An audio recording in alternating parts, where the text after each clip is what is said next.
नमस्कार, बात छत्तीसगढ़ में आपका स्वागत है और मैं हूं आपके साथ वर्षा। सम्मेलन, सरकार और सियासत। जी हां, विधानसभा चुनाव नजदीक है और ऐसे में सियासी बिसात बिछाई जा रही है।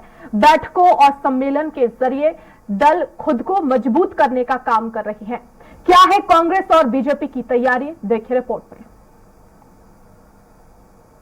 कांग्रेस ने बस्तर संभाग के बाद अब बिलासपुर में संभागीय कार्यकर्ता सम्मेलन का आयोजन किया। सम्मेलन में सीएम भूपेश बघेल, प्रदेश प्रभारी कुमारी शैलजा, प्रदेश अध्यक्ष मोहन मरकाम समेत तमाम बड़े नेता, मंत्री आज बिलासपुर में सम्मेलन के लिए जुटे। सम्मेलन को लेकर जहां एक और कांग्रेस ने अपनी कार्य योजना बताई, तो वहीं बीजेपी ने कांग्रेस पर तंज कसते हुए उन्हीं के कार्यकर्ताओं को नाखुश होना बताया। दरअसल 24 विधानसभा सीटों वाला यह संभाग पूरी तरह से मैदानी इलाका माना जाता है और मैदानी इलाके में कांग्रेस के लिए बेहतर प्रदर्शन का नाम बड़ा चुनौती रहा है। इस लिहाज से यहाँ पर टिकट वितरण के लिए कांग्रेस को काफी कसरत करनी पड़ेगी, क्योंकि यहाँ की 13 वर्तमान विधायकों के साथ और 11 सीटों पर भी कांग्रेस को अपना पूरा फोकस करना होगा, जहाँ पर बीजेपी या दूसरे दलों के विधायक हैं। विधानसभा चुनाव 2018 में 15 सीटों के साथ सदन में पहुंचने वाली बीजेपी ने सबसे ज्यादा 7 सीटें इसी संभाग से जीती हैं। इसलिए कांग्रेस के लिए यहां पर बेहतर प्रदर्शन करना बड़ी चुनौती होगी, क्योंकि यहां पर बहुजन समाजवादी पार्टी और जोगी कांग्रेस के खाते में भी 2-2 सीटें हैं। कांग्रेस की माने तो सम्मेलन के माध्यम से आगामी चुनाव के लिए कांग्रेस नब्ज टटोल रही है, क्योंकि पिछले चुनाव में बिलासपुर संभाग में कांग्रेस का प्रदर्शन कमजोर रहा है। ऐसे में विधानसभा वार विधायकों के परफॉर्मेंस को लेकर भी कार्यकर्ताओं से फीडबैक लिया जा रहा है, क्योंकि कांग्रेस किसी भी सूरत में इस बार अपनी सीटें बढ़ाने की कोशिश में जुटे हुए हैं। आने वाले दिनों में हम लोग विधानसभा स्तर पर विभिन्न प्रोग्राम और संकल्प शिविर आयोजित करने वाले हैं। हमारी सरकार छत्तीसगढ़ में सरकार की उपलब्धि और नीतियों को कार्यकर्ताओं के माध्यम से जन जन तक कैसे पहुंचाना है, अलग अलग रणनीतियों पे हम लोग काम करेंगे।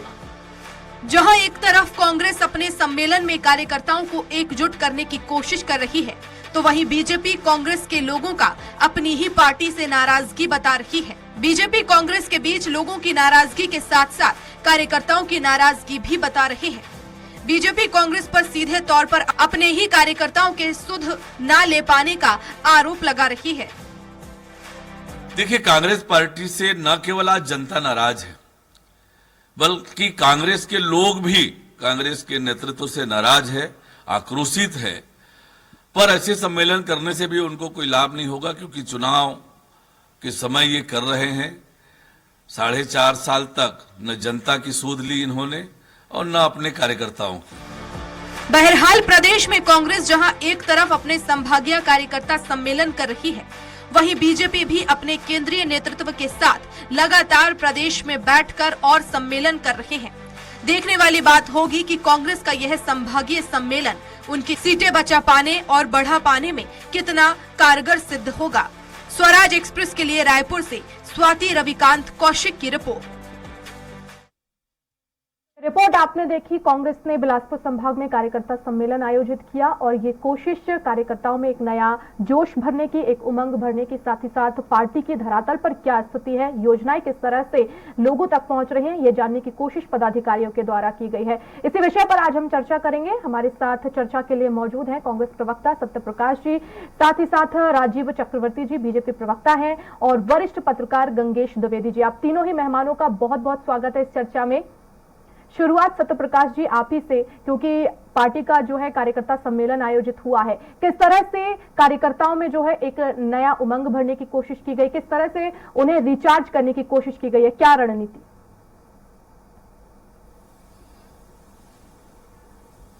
देखिए वर्षा जी, जो ही हमारे संभाग सम्मेलन हुआ है, देखिए चुनाव की रणनीति के तहत हुआ है। अभी आने वाले कुछ महीनों चुनाव है, यहाँ पे बीजेपी भी अपनी तैयारी करेगी, हम भी अपनी तैयारी कर रहे हैं। तो ये संगठन की एक तैयारी हो रही चुनाव को देखते हुए। और आज जहां तक आप सवाल करें कार्यकर्ताओं को चार्ज, तो कार्यकर्ताओं को चार्ज करने की जरूरत नहीं है। देखिए हमारा देश प्रदेश हमेशा चुनाव की मूड में ही रहता है, तो चुनाव हमेशा होते रहता है, चाहे नगर निगम पंचायत सब चले, तो कार्यकर्ता हमेशा तैयार ही रहता है। और सबसे बड़ी बात मैं बोलूंगा कि इस संभाग के सम्मेलन के जरिए कार्यकर्ताओं को इससे ये फीडबैक लिया जा रहा है कि अंतिम व्यक्ति तक सरकार की योजनाएं पहुंच रही कि नहीं पहुंच रही। और एक और बात, सरकार ये चाहती है कि अंतिम व्यक्ति तक सरकार क्या कर रही है नहीं कर रही है, जनता को पता होना चाहिए कि हमने क्या कर, एक अंतिम व्यक्ति के लिए, गरीब व्यक्ति के लिए, मजदूर के लिए, किसान के लिए क्या किया है, सरकार की योजनाएं वहां तक गई है कि नहीं गई है। अगर कुछ कमियां रही है तो उसका फीडबैक भी सरकार तक आ रहा है। जैसे कि भेंट मुलाकात में हमारे सीएम साहब घूम रहे थे, ये कोई भी प्रदेश के पहले मुखिया होंगे जो एक जमीनी स्तर पर जाकर जनता से पूछ रहे थे कि आपको योजना का लाभ मिल रहा है कि नहीं मिल रहा है। तो हमारे जब मुखिया उतर सकते हैं जमीनी स्तर पर, तो कार्यकर्ता को भी काम दिया जा रहा है कि आप जमीनी स्तर पर उतर के देखिए, अगर कहीं कमियां हैं तो आप हमको सरकार को जानकारी दीजिए। और सबसे बड़ी बात, चुनाव के मद्देनजर किसी भी गरीब मजदूर किसान किसी को अगर कोई कमी हो रही है, कोई भी योजना का लाभ नहीं मिल रहा है, तो उसकी फीडबैक तो जरूर ही आपको सरकार तक देनी। तो ये एक चुनाव की तैयारी के तहत हो रही है। जनता को क्या मिला, उसका अगर कुछ कमी रहेगी तो सरकार को मिले, ताकि अगर अभी भी 4-5 महीने के चुनाव में बचे हुए हैं, तो अगर जनता कुछ कमी रहेगी तो 4-5 महीने वो भी पूरा किया जाए। अगर एक व्यक्ति भी अगर किसी सरकारी योजना का लाभ से अनुचित रह गया, उसको वंचित रह गया, अगर नहीं मिला हो, एक व्यक्ति भी ऐसा अगर पाया जाता तो उसको सरकार उसका लाभ पहुंचाएगी। तो ये हमारे कार्यकर्ता को बोला गया है कि आप ये देखिए, क्योंकि ये हमारी सरकार का दायित्व बनता है, सरकार का फर्ज बनता है कि अंतिम व्यक्ति तक योजना जानी चाहिए। और जो जहां तक कार्यकर्ता का सवाल है, वो तो हमेशा उत्साह में, क्योंकि देखिए कार्यकर्ता को मालूम है उनको ज्यादा मेहनत नहीं करनी है, क्योंकि पिछले 4-4.5 साल में भूपेश बघेल जी ने जो विकास के काम किए, जो विश्वास जनता में जगा है, जो विश्वास जो जनता ने दिखाया, जो समर्थन जो जनता ने दिखाया, प्यार जो बढ़ाया है सरकार के प्रति, उसकी वजह से कार्यकर्ता को ज्यादा मेहनत नहीं करनी, क्योंकि सरकार ने 4 साल में जो बोला है वो किया है। तो हमने काम करके दिखाया, जनता का भरोसा है। वो भेंट मुलाकात में देख लीजिए, बस्तर में जो हुआ था, प्रियंका गांधी जी थी, उसमें भीड़ देख लीजिए, तो भीड़ से समझ में आ रहा है कि जो सरकार ने बोला वो किया, इसके तहत हमको समर्थन मिल रहा, समर्थन बढ़ता जा रहा है। हमने उपचुनाव जीते, नगर निगम जीते, नगर परिषद, पंचायत, तो हमारे जनता के प्रति प्यार बढ़ता जा रहा है और सरकार आगे भी उसी तरह से काम करती रहेगी। ठीक है राजीव जी, कांग्रेस तो जो है पूरी तरह से चुनावी मोड में है और आपने देखा भी कि कार्यकर्ता सम्मेलन कर रही है, लेकिन आपकी पार्टी की क्या रणनीति है?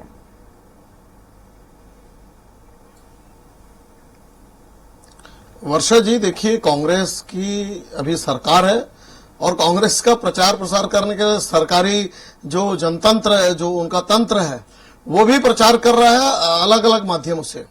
लेकिन एक कहावत है कि हकीकत कुछ और है, फसाना कुछ और है।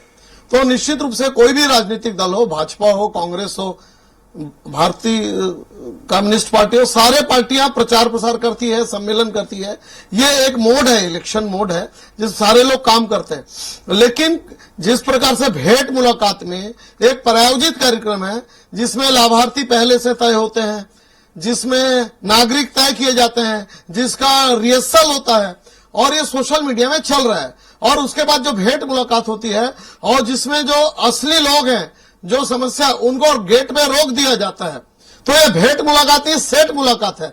और जहां तक कांग्रेस सम्मेलन कर रही है, तो कांग्रेस के कार्यकर्ता खुद निराश है, नाराज है। उनको उनके घर के लोग बोलते हैं कि सड़कें नहीं बनी, चारों तरफ शराब का बोलबाला है, अपराधियों का बोलबाला है।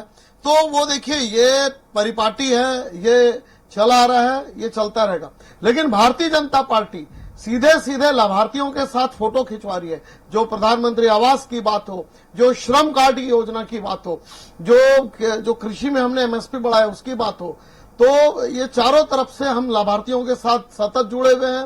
और जो दीनदयाल जो उपाध्याय जी की जो नीति थी, अंत्योदय, अंतिम व्यक्ति तक, अभ्युदय तक, लोगों तक पहुंचाना, बात पहुंचाना, केंद्र की 9 साल की उपलब्धि पहुंचाना, और हम ग्रास रूट लेवल पे, मंडल स्तर पे, शक्ति केंद्र स्तर पर, वार्ड स्तर पे हम भी सम्मेलन कर रहे हैं। हमारे जो छत्तीसगढ़ प्रभारी है, ओम माथुर जी जिले की छोटी छोटी विधानसभा इकाई की बैठक ले रहे हैं। तो इस प्रकार से हमने भी मुस्तैदी कर ली है और जनता का प्रचुर संपर्क और समर्थन मिल रहा है। इस कारण से भारतीय जनता पार्टी के कार्यकर्ता भी मुस्तैद है और ये सरकारी तंत्र और कांग्रेस के तंत्र दोनों को हराकर हम विजयश्री हासिल करेंगे, विधानसभा में भी और लोकसभा में भी। और वर्षा जी, जो हम जब जाते हैं, जब किसी सम्मेलन करने के पहले, अभी जैसे जो मकान का था, मोर आवास मोर अधिकार, उसमें 7 से 8 लाख फॉर्म हमने इकट्ठे किए हैं, जो दिखलाता है कि लोग राज्य की सरकार से कितने दुखी हैं, राज्य सरकार ने किस प्रकार से रोड़ा अटकाया। इसके बाद हम अपराधियों की बात करें, छत्तीसगढ़ अपराधियों का स्वर्ग बन गया है, उसको लेके भी हमको जनता से, माता बहनों का भरपूर आशीर्वाद मिल रहा है। ठीक है सत्य प्रकाश जी, आप कुछ कह रहे थे, मैं आपके पास आऊंगी, एक कमेंट ले लेते हैं हम द्विवेदी जी से भी, फिर आपके पास आऊंगी। द्विवेदी जी, कितना महत्वपूर्ण है, कांग्रेस जो है उसने आज कार्यकर्ता सम्मेलन आयोजित किया है, लेकिन आने वाले समय में 2023 में विधानसभा चुनाव है, आप भी जानते हैं, तो कितना महत्वपूर्ण हो जाता है कांग्रेस के लिए ये सम्मेलन?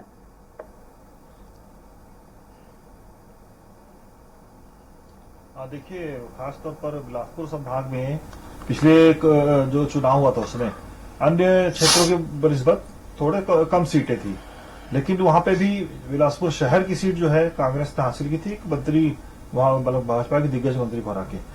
लेकिन इस बार के जो समीकरण बन रहे हैं वो एकदम अलग हैं। पिछली बार एकदम एंटी इनकम्बेंसी थी भाजपा के खिलाफ, इस बार वो वैसा नहीं है। इस बार कांग्रेस के पास 4.5 साल के कार्यकाल की उपलब्धियां हैं, तो दूसरी तरफ भाजपा भी साल भर से लगातार मेहनत कर रही है। उनके सारे बड़े लीडर छत्तीसगढ़ में आ चुके हैं और ओम माथुर जी निश्चित तौर पर जगह जगह जाके वन मैन आर्मी की तरह सारे लोग को छोटे छोटे कार्यकर्ताओं से बातचीत कर रहे हैं, घर घर जाके संपर्क हो रहा है, पोल खोल अभियान चल रहे हैं कई सारे, तो इसका असर जनता के बीच आ रहा है।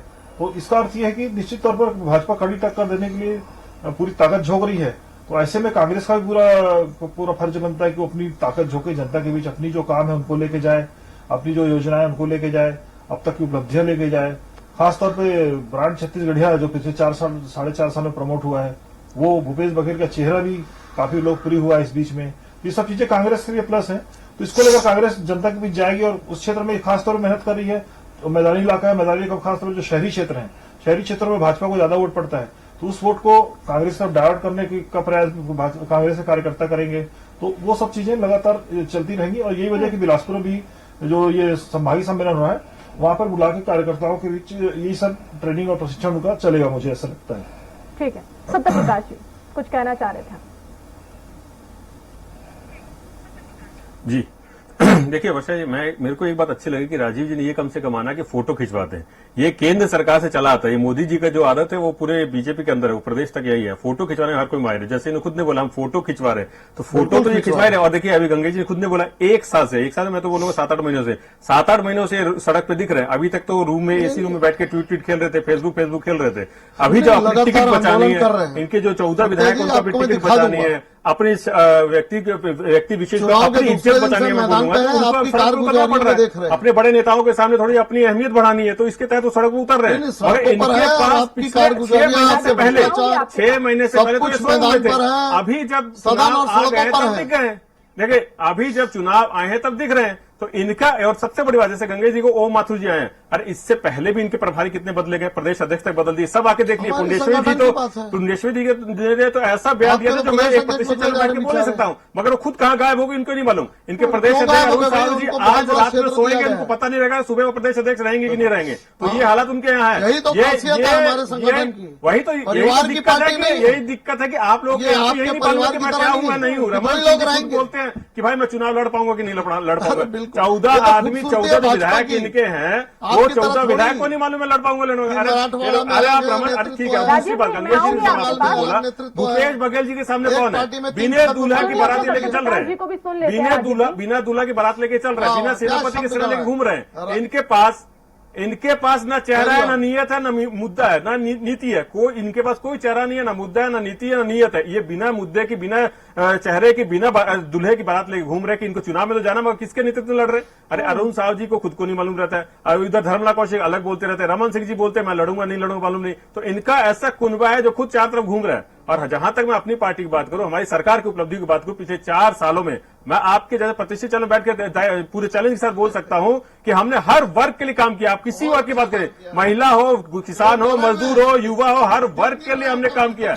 यहां तक कि जो मैं और बताया तो इन्होंने अपराध की बात, एनसीआरबी की डाटा भी आया। इनकी एनसीआरबी कहां से आती है? एनसीआरबी की डाटा तो होम मिनिस्ट्री निकालती है, केंद्र सरकार के अधीन आता है। उसने खुद ने अभी दिखाया 60% जो लॉ एंड ऑर्डर यहाँ पे सुधरा है 15 साल की तुलना में। तो ये तो इनके होम मिनिस्टर खुद बता रहे, तो या तो होम मिनिस्टर गलत बोल रहे, इनको बोलना चाहिए। तो ये सबसे बड़ी बात ये है। और दूसरी बात, अमित शाह यहाँ आए थे, उन्होंने जब जगदलपुर आए थे उन्होंने खुद ने बोला था कि नक्सली घटनाएं कम हुई है, 60% 70% कम हुई है। तो ये सब कुछ दिख रहा है कि केंद्र की जो सरकार है, जो केंद्र के नेता है वो खुद तारीफ कर रहे हैं। हमारे गोठन योजना उसकी खुद मोदी जी तारीफ करते हैं, योगी जी उसको अपना रहे हैं। तो हमारी योजनाओं को तो जो विपक्षी दल है वो खुद अपना रहे हैं और यहाँ पे ये राजनीति कर रहे हैं। बात ये है कि इनके पास, मैं बोला ना, इनके पास कोई मुद्दा नहीं है, कोई इनके पास ऐसा लॉजिक, ठोस मुद्दा अभी तक इनको नहीं मिल पाया है जिसके तहत जनता के बीच में जा सकते हैं। हाँ, फोटोबाजी चल सकती है, जैसे मोदी जी करते हैं वैसे यहाँ के नेता ही फोटोबाजी कर रहे हैं। मैं अभी भी चैलेंज के साथ बैठ के बोल सकता हूँ कि 4 साल में इन्होंने कोई एक ठोस मुद्दा जनता के बीच ले गए हैं, कोई एक आरोप सिद्ध कर पाए सरकार के खिलाफ। हमने सिर्फ और सिर्फ काम किया, विकास किया, विश्वास जनता का जीता है, उसके तहत हम आगे भी काम कर रहे हैं। जनता का विकास हर बात, उपचुनाव, नगर निगम, नगर परिषद दिखाया कि जो हमको मिला है, चाहे वो बस्तर से लेकर यहाँ तक हो, जहाँ बिलासपुर, जहाँ पे वहां पे भी एक उपचुनाव हुआ था, वो भी हम जीते थे। तो वही मैं बात कर रहा हूँ कि हमने जनता का विकास जीता है, हमने विश्वास जीता है, तो इसके तहत फिर से आ जाएंगे। अरे मैं तो बस बात ही बता रहा हूँ कि यही तो मैं बता रहा हूँ, उपलब्धियां इतनी है ना, थोड़ी इसीलिए ज्यादा समय लग रहा है। ठीक है राजीव जी, आप अब मैदान में तो आप दिख रहे हैं, नजर आ रहा है, लेकिन चूंकि आपने कहा कि संगठन का विषय है, आपके नेता प्रतिपक्ष बदल जाते हैं, प्रदेश अध्यक्ष बदल जाते हैं, लेकिन इतनी बेचैनी आखिर क्यों? इसका भी जवाब दीजिए, साथ ही साथ जो सत्यप्रकाश जी ने कहा उस पर। बड़ी खूबसूरती है। बिल्कुल बिल्कुल बिल्कुल। देखिए, भारतीय जनता पार्टी का संगठन कार्यकर्ता पर आधारित है, किसी परिवार पर आधारित नहीं है। यहाँ पर संगठन, कार्यकर्ता ये गौण होते हैं, कोई परिवार या किसी की हुकूमतशाही नहीं चलती है, राजशाही नहीं चलती है। यहाँ पर कितने नेता जो विद्रोह करने की कोशिश करते हैं वो साइडलाइन हो जाते हैं, लेकिन कांग्रेस के जो छर्रा, आप देख लीजिए, शरद पवार जी थे, ममता बनर्जी थे, KRLS थे तेलंगाना में, ये तमाम लोग अलग पार्टी बना के आज कांग्रेस के सामने चुनौती देकर बैठे। लेकिन भारतीय जनता पार्टी के कार्यकर्ता 1980 से लेकर आज तक जो दो सांसदों की पार्टी थी, आज देश में उन्हीं 2 सांसदों में आडवाणी जी कहाँ हैं? 7 लोगों के साथ मुरली मनोहर जी कहाँ हैं? ये भी बता दीजिए। पार्टी आडवाणी जी का क्या हाल किया आपने? मंडल मुरली मनोहर जी का क्या हाल किया, वो भी बता दीजिए साहब। 4.5 साल की पिछले में इन्होंने जो जनता का दमन किया, जनता का शोषण किया, भ्रष्टाचार किया, अकूत संपत्ति बना ली इनके नेताओं ने, वो इनके कार्यकर्ता तक वो संतोष है और जनता तक भयंकर संतोष है। रेडी टू ईट में छोटे बच्चों का निवाला का इन्होंने भ्रष्टाचार किया। आज रेडी टू ईट उपलब्ध नहीं है, कीड़े लगे हुए, एक्सपायरी डेट के रेडी टू ईट है। इन्होंने कहा था हम कर्मचारियों को रेगुलराइज करेंगे, वो वादे के लोग कर्मचारी आज तक हड़ताल पर है। इन्होंने कहा था कि हम पुलिसिंग सुधारेंगे, आज यहाँ पर ऐसा हो गया संगठित अपराध चल रहा है और पुलिस केवल वीआईपी ड्यूटी कर रही है। कानून व्यवस्था कहा गया है कि लड़की को थाने के सामने से छुरेबाजी करते हुए ले जाई जाती, पुलिस रिपोर्ट दर्ज नहीं करती है। जो बलात्कार की, दुष्कर्मा की पीड़ित है उनकी रिपोर्ट नहीं लिखी जाती, उनको उल्टा बलात्कार के रेप में फंसा दिया जाता है। पत्रकार सुनील नामदेव, जितेंद्र जायसवाल, कमल शुक्ला से लेकर तमाम पत्रकार उनको जेल में डाल दिया गया, उनको झूठे केस में। तो ये छत्तीसगढ़ की हालात है। छत्तीसगढ़ में कानून व्यवस्था की हालत खराब है। हेलमेट पहन के पत्रकार कब जाते थे? हेलमेट पहन के पत्रकार कब जाते थे? ये तो वो तो फिर कार्रवाई होगी ना। झूठा केस कैसे? ये तो आप डिसाइड नहीं कर सकते कि वो झूठा केस है, ये तो काम पुलिस का है। सबको मालूम है। राजीव चक्रवर्ती थोड़ा बता दीजिए, हेलमेट पहन कब जाते थे? अरे पुलिस अपना काम कर रही है, नेता प्रतिपक्ष के बेटे के ऊपर भी FIR दर्ज हो सकती है, तो इसलिए आम आदमी भी जाकर FIR दर्ज करा सकता है। तो ये गलत मत बोलिए। आपके नेता प्रतिपक्ष के बेटे के ऊपर अगर FIR हो सकती है, जिसका इतना प्रभाव हो, उसके ऊपर FIR हो सकती है, CM के फादर के ऊपर FIR हो सकती है, तो आम आदमी भी जाकर FIR लिखवा सकता है। आपके जैसे पुलिस नहीं है, आपके जैसे नहीं है। अरे आपके जैसे नहीं है कि तुलसी जी को बोला था सैलरी लो, आराम करो, नक्सली घटनाएं होती रहेंगी, वो हालात यहाँ नहीं है। तुलसी जी को बोले थे आप सैलरी लीजिए, आराम कीजिए, आपको नहीं कुछ बोलना है, हम सैलरी ले रहे हैं। फिर वही बात, मैं तो याद दिला रहा हूँ आपको याद दिला रहा हूँ। हेलमेट कब पहने थे? हेलमेट कब पहने थे? भय भूख और भ्रष्टाचार की सरकार चल रही है और सरकार घोटाले अपने याद मत करो। राजीव जी, आपने कहा कि झूठे केस में फंसा दिया, आखिर आप ये कैसे तय कर सकते हैं कि वो झूठा केस है और पुलिस उसमें झूठी कार्रवाई जो कर रही है, और आपके पास भी कुछ ऐसे साक्ष्य हैं? जो पत्रकार इनके खिलाफ लिखते हैं, अरे पत्रकार कानून कौन लेकर है? 15 साल आप लोग क्या थे? ये देखिए मैडम, आप रायपुर आइए, आप ग्राउंड रिपोर्ट पे जानकारी लीजिए। ये अघोषित आपातकाल चल रहा है, पत्रकार बंधुओं का विज्ञापन बंद पत्रकार कर दिया कानून जाता कौन है, लेके आया है? न्यूज़ 15 साल आपको तो याद नहीं था। पत्रकार बंद कर दिया जाता अरे- है, अरे विज्ञापन आपके समय बंद हेलमेट वाली कर दिया पत्रकारिता नहीं जाता चल रही है। उन्हें डिस्टर्ब किया राजीव जाता भैया, है। हेलमेट ये वाली कांग्रेस की पत्रकारिता नहीं है, रीति नीति, मैडम। हेलमेट वाली पत्रकारिता आप नहीं है। कांग्रेस के इतिहास यहाँ कानून देख बनाया लीजिए। जा रहा है पत्रकार लोगों के लिए, आपातकाल किसने पत्रकार लगाया भाइयों था? के लिए, प्रेस पत्रकार की बहनों के बिजली लिए किसने कानून काटी बन थी? गए यहाँ। ये कांग्रेस हेलमेट वाली का पत्रकारिता नहीं चल रही है। आपके समय चल रही थी हेलमेट वाली पत्रकारिता। था नहीं, आपातकाल की पूर्व संध्या पर अभी 15 जून को है आपातकाल, लेकिन ये कांग्रेस पार्टी की रीति नीति ठीक है है कि ये अघोषित आपातकाल लगाती है। ठीक है, सत्य जो प्रकाश इनकी स्तुति करे वो तो ठीक है, और जो स्तुति ना करे उनको केस में फंसा दो। चलिए, तो ठीक है। कार्यकर्ता जो आज का एजेंडा है, आपके इस मंच का जो विषय है कि सम्मेलन, तो सम्मेलन इनका फ्लॉप साबित हो रहा है, और सम्मेलन जो भारतीय जनता पार्टी कर रही है नवंबर, दिसंबर वो में चल सुपर जाएगा। ठीक है, राजीव जी, हिट है। लेकिन सबसे ज्यादा सीटों तो उन्हीं की है। आप फिर से समर्थन इसी रूम में संभाग में बैठोगे। सबसे ज्यादा सीटें फिर तो 5 उसी साल की है, इसी रूम ठीक में है। बैठोगे। सत्य प्रकाश जी से कमेंट ले लेते हैं। जी सत्य 5 प्रकाश साल जी। आप फिर इसी रूम में बैठोगे। राजीव भैया देखिए, चिंता मत करो, झूठ दिसंबर के से चालू पाँव कर नहीं देना। होते, झूठ के पाँव ऐसी नहीं वैसी होते। रिपेयरिंग करा लीजिए इन्होंने आप। झूठ बोला, 36 बिंदु बना, ऐसी शराबबंदी वैसी रिपेयरिंग करेंगे। करा ली, दिसंबर ये से शराब इसी के रूम में धंधे बैठना कर आपको रहे 5 साल। हैं, गली गली में शराब का सरकारी इन्होंने कर्म दुकान आपका खोल दिया, था। देसी शराब, विदेशी सत्य शराब, प्रकाश जी। कच्ची शराब, पक्की जी। शराब, शराब के कोचिया। ठीक है, आप ये सवाल क्या भी ले है लेते हैं। कि आपने तो चुनावी राजीव एजेंडा जी, में लिखा था कि हम आपके शराबबंदी पास आऊंगी। करेंगे, और शराब की नदियां बहा दिए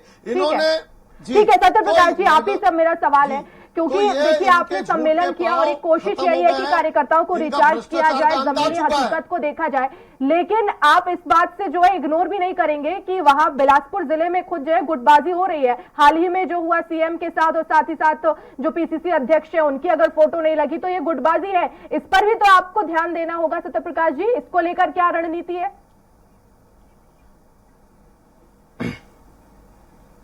देखिए गुटबाजी कुछ नहीं है, हम तो एकजुट होकर चुनाव में लड़ रहे हैं। देखिए मोहन मरकाम जी के नेतृत्व में सारे उपचुनाव हुए थे, तो हमने तो उपचुनाव जीते ना, तो हटने वाला संगठन और सरकार एकदम मोहन साथ में मरकाम जी अच्छे की काम लड़ाई कर रहे हो हैं। चुकी है। मोहन मरकाम जी के नेतृत्व में हमने 28 साल में हमने TL उपचुनाव जीते हैं। बोला। अरे मैं 12 बोला, मोहन हमारे मोहन मरकाम मरकाम जी का कार्यकाल पूरा हो चुका, उसके बाद आगे बढ़ाया गया। इनका तो प्रदेश का कार्यकाल पूरा नहीं होता, बीच में हट जाते बेचारे। आदिवासी दिवस के दिन आदिवासी प्रदेश अध्यक्ष बदल जाते हैं। हालात इनके यहाँ क्या दिखे थे, मैं वही बोला, इनके तो रमन सिंह जो 15 साल सीएम रहते हैं, उनका चेहरा आगे नहीं कर रहे हैं। उनको ये केंद्र के नेता आते हैं, साथ में नहीं लेके जाते हैं। उनको बोला जाता है कि आप कहीं दौरे पे नहीं जाइएगा, दौरे पे जाइएगा तो बता के जाइएगा। ओम माथुर जी अकेले घूम रहे हैं, रमन सिंह जी से पूछ नहीं रहे, ब्रिजमोहन से पूछ नहीं रहे, राजेश मोहन जी से पूछ नहीं रहे। तो हालात क्या देखे, केंद्र के नेताओं को भी मालूम है कि यहाँ के नेताओं को अगर लेके घूमेंगे तो हमारी हालत और खराब हो जाएगी। तो केंद्र के नेता भी यहाँ के नेताओं भरोसा नहीं कर रहे हैं। हालात वहाँ कितने बुरे हैं। हमारे प्रदेश अध्यक्ष जी के नेतृत्व में उपचुनाव जीते, उनका कार्यकाल पूरा हुआ है। सीएम साहब ने इतना विकास किया, उसके वजह से अब जनता के बीच जा रहे हैं, जनता का पैर बढ़ रहा है। उपचुनाव कैसे जीत रहे हैं, वही मैं बोल रहा हूँ ना। और एक और मैं बोल रहा हूँ, बार बार बोल रहा हूँ, एनसीआरबी का आंकड़ा कहां से निकलता है, दिल्ली से निकलता है, तो उसका आंकड़ा कैसे गलत हो सकता है? या तो आपके होम मिनिस्ट्री गलत बोल रही है, यहाँ के लोग झूठ बोल रहे हैं, वही मैं बोल रहा हूँ। अरे राजीव भैया, डीकेएस घोटाला, नान घोटाला, धान घोटाला, आंख घोटाला, अब गर्भाशय घोटाला सब आपके याद करो। पनामा घोटाला, चिटफंड घोटाला, मिस्टर सिंह, मिसेज सिंह आज तक नहीं पता। पनामा पेपर से किसका नाम था नहीं पता है, अच्छा रेजिडेंसी किसका था आज तक नहीं पता है। ईडी को पता लिखने की कार्रवाई कीजिए, आपने नहीं बताया, अभी तक कार्रवाई करेंगी। तो ये आपके समय क्या 36,000 करोड़। अरे विदेशों में आपके होटल खुल जाते हैं, आपके बड़े बड़े नेता के विदेशों में होटल खुल जाते हैं, वहां पे माइंस खरीदे जाते हैं। ये भी थोड़ा बता दीजिए, इसी की वजह से आप 14 से 4 पे गए थे। हम हमारी हालत कभी ऐसा नहीं थी, हम 15 साल विपक्ष में थे तो हम उतने हालात बुरे नहीं थे, जनता के पास तब भी हमको मिलता था। द्विवेदी जी, आज आप दोनों ही पार्टियां जो है बिलासपुर संभाग में पूरा दमखम के साथ चुनाव लड़ रही हैं, और ऐसे में अब क्या माना जाए, क्योंकि वर्तमान में कांग्रेस की सरकार है, लेकिन क्या किसी भी पार्टी के लिए बिलासपुर संभाग जो है सेफ जोन में हो सकता है?